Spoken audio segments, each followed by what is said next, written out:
വണക്കം ചങ്ങാതിമാരെ. ഇന്നൊരു ഫെർട്ടിലൈസറിൻ്റെ വീഡിയോ ആയിട്ടാണ്. അതായത് സീവീഡ് ഫെർട്ടിലൈസർ, കടൽപ്പായയിൽ നിന്നുണ്ടാക്കുന്ന വളം. അതൊരു 5 ml എടുത്തിട്ട് 1 ലിറ്റർ വെള്ളത്തിൽ ഡൈലൂട്ട് ചെയ്ത് ഇതുപോലെ നല്ല ഡാർക്ക് കളറിൽ കിട്ടും. ഞാനത് യൂട്യൂബിലൊക്കെ കണ്ടിട്ട് ഓൺലൈൻ വാങ്ങിച്ചതാണ്. നല്ല പെർഫോമൻസാണ് സംഭവം. 2-3 ദിവസം കൊണ്ട് തന്നെ നമുക്ക് അതിൻ്റെ ഡിഫറൻസ് അറിയാൻ പറ്റും. അത് എല്ലാ ടൈപ്പ് ചെടികളിലും സ്പ്രേ ചെയ്യാം, അതല്ലെങ്കിൽ അതിൻ്റെ ചുവട്ടിൽ ഒഴിച്ചു കൊടുക്കാം.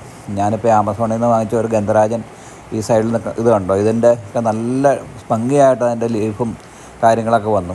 അപ്പോൾ അതിനുശേഷം ഞാൻ സെക്കൻഡ് സ്റ്റേജ് സ്പ്രേ ചെയ്യാനാണ് ഇതെടുത്തത് കുറച്ച് ദിവസങ്ങൾക്ക് ശേഷം. അപ്പോൾ അതിൻ്റെ ഡിഫറൻസ് കണ്ടതുകൊണ്ടാണ് ഇതൊന്ന് പരിചയപ്പെടുത്താമെന്ന് വിചാരിച്ചത്. പ്രൊമോഷൻ വീഡിയോ ഒന്നല്ല, നമുക്കെല്ലാവർക്കും ഉപകാരമുള്ളൊരു സംഭവമാണ്. കണ്ടമാനം വളങ്ങളൊന്നും ഇടണ്ട, ഈ ഒരു സാധനം മാത്രം വാങ്ങിച്ച് സ്പ്രേ ചെയ്താൽ മതി. ജൈവവളം ഉപയോഗത്തിൻ്റെ കൂടെ ഇതോടെ സ്പ്രേ ചെയ്തോ അല്ലെങ്കിൽ ചുവട്ടിലൊഴിച്ച് കൊടുക്കുക.